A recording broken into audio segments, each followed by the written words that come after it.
Hi friends, ഇന്നൊരു variety റെസിപ്പിയിൽ ഒരു കിടിലൻ മുട്ടക്കറി ഉണ്ടാക്കിയാലോ. സിമ്പിളായിട്ട് കുറഞ്ഞ ചേരുവകൾ കൊണ്ട് തയ്യാറാക്കട്ടോ. വീഡിയോയിലേക്ക് പോകുന്നതിന് മുമ്പ് എൻ്റെ ചാനൽ ആദ്യമായിട്ട് കാണുന്ന കൂട്ടുകാരാണെങ്കിൽ പ്ലീസ് ഒന്ന് സബ്സ്ക്രൈബ് ചെയ്യണേ. പിന്നെ ബെല്ലൈക്കൻ ഒന്നും അമർത്താനും മറക്കണ്ട കേട്ടോ. അപ്പോൾ നമ്മൾക്ക് വീഡിയോയിലേക്ക് പോയാലോ. ഒരു കടായി അടുപ്പിൽ വെച്ചിട്ട് അതിലേക്ക് ഒരു തേങ്ങ ചിരകിയിടുക. ഒരു കപ്പ് തേങ്ങയാണ് കേട്ടോ ഞാനിവിടെ എടുത്തത്.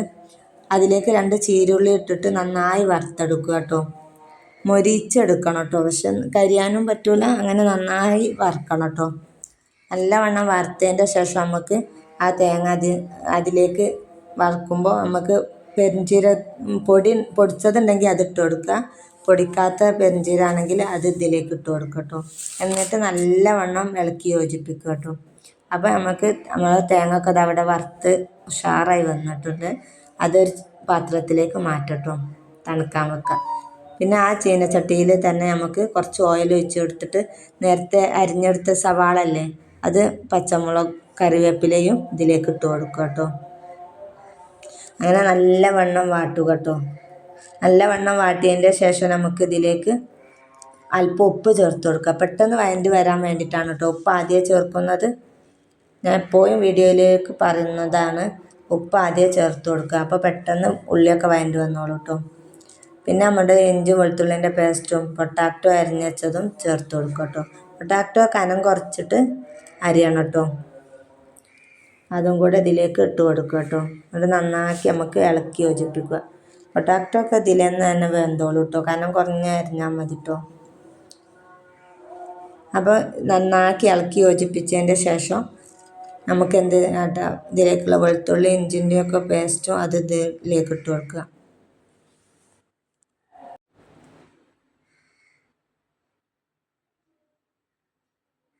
അങ്ങനെ നമ്മുടെ ഈ മസാല ഒക്കെ നല്ല വാടി വന്നിട്ടുണ്ട് കേട്ടോ. വാടി വന്നതിൻ്റെ ശേഷം അതിൽ നിന്ന് അല്പം നമുക്ക് കോരിയിട്ട് മറ്റൊരു പാത്രത്തിലേക്ക് മാറ്റി വെക്കാം കേട്ടോ. അതിൻ്റെ ശേഷം നമുക്ക് ഇതിലേക്ക് തക്കാളി ഇട്ട് കൊടുക്കാം. ഞാൻ 2 തക്കാളിയാണ് കേട്ടോ എടുത്തത്. ചെറിയ തക്കാളി ആണെങ്കിൽ 2 എണ്ണം, വലിയ തക്കാളിയാണ് 1 എണ്ണം മതി കേട്ടോ. അങ്ങനെ ഈ തക്കാളി ഇട്ടിട്ട് നല്ലവണ്ണം വഴറ്റുക കേട്ടോ. നല്ലവണ്ണം വാടി വന്നതിൻ്റെ ശേഷം ഇതിലേക്കുള്ള മസാലപ്പൊടികൾ ഇട്ട് കൊടുക്കാം കേട്ടോ.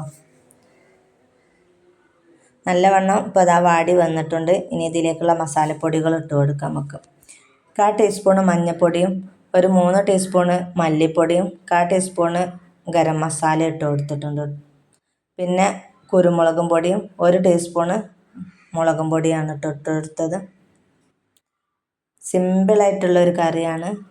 സിമ്പിളായിട്ടുള്ള കറി ആയതുകൊണ്ട് കുറഞ്ഞ ചേരുവകളും മതി കേട്ടോ. നിങ്ങളെല്ലാവരും ഒന്ന് ട്രൈ ചെയ്ത് നോക്കണേ. ഭയങ്കര ടേസ്റ്റി ആയൊരു കറിയാണ് കേട്ടോ. അപ്പോൾ തക്കാളിയൊക്കെ ഇട്ട് കൊടുത്ത് മസാലപ്പൊടികളൊക്കെ ഇട്ട് കൊടുത്തിട്ട് നല്ലവണ്ണം വാട്ടിയെടുക്കുക കേട്ടോ. വാട്ടിയെടുത്തതിൻ്റെ ശേഷം നമ്മുടെ നേരത്തെ തേങ്ങ ചിരകിയത് വറുത്തെടുത്ത തേങ്ങ ഉണ്ടായിരുന്നല്ലോ, അതും കൂടെ ഇതിലേക്ക് ഇട്ട് കൊടുക്കട്ടോ. തേങ്ങ ചിരകിയത് ഇട്ട് കൊടുത്തിട്ട് അതിൽ 2 കറിവേപ്പിലയും ഇട്ട് കൊടുക്കുക. എന്നിട്ട് നല്ലവണ്ണം വാട്ടുക. എന്നിട്ട് ഇത് തണുത്തതിൻ്റെ ശേഷം നമുക്കിത് മിക്സിയിലിട്ടിട്ട് അടിച്ചെടുത്ത് വരാം കേട്ടോ. അപ്പോൾ നേരത്തെ വറുത്ത തേങ്ങ ഇതിലേക്ക് ഇട്ട് കൊടുത്തിട്ടുണ്ട്. എന്നിട്ട് ഒന്നും കൂടെ നല്ലോണം വാട്ടുക കേട്ടോ.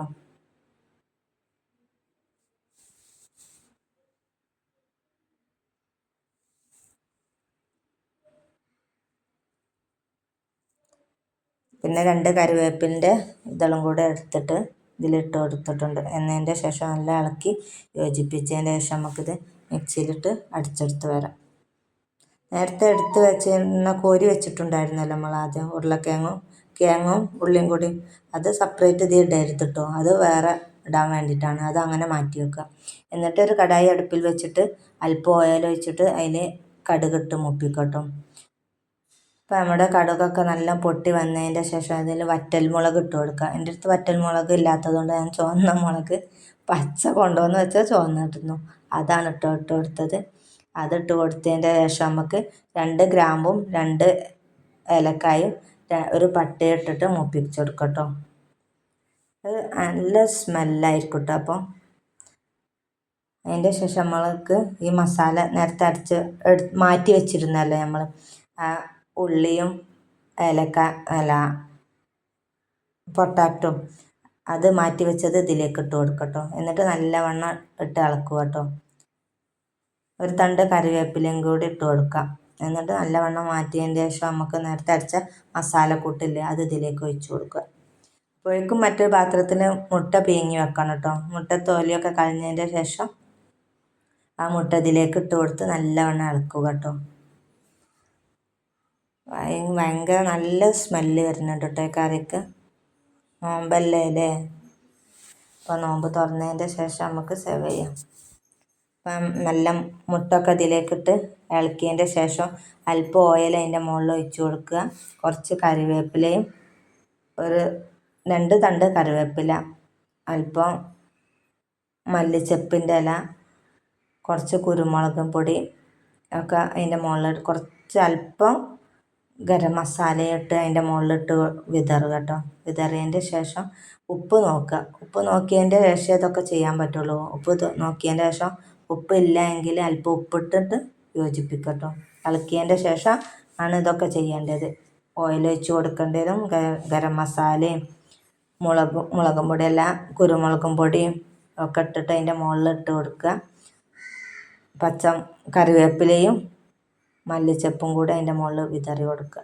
അതിൻ്റെ ശേഷം നമ്മുടെ അടുപ്പ് മൂടിയില്ലേ, ആ മൂടി അതിൻ്റെ മുകളിൽ മൂടി വെക്കുക. അപ്പോൾ നമ്മുടെ മുട്ടക്കറി ഇവിടെ റെഡി ആയിട്ടോ. ഇഷ്ടമായ ലൈക്കും ഷെയറും സബ്സ്ക്രൈബും ചെയ്യാൻ മറക്കരുത് കേട്ടോ.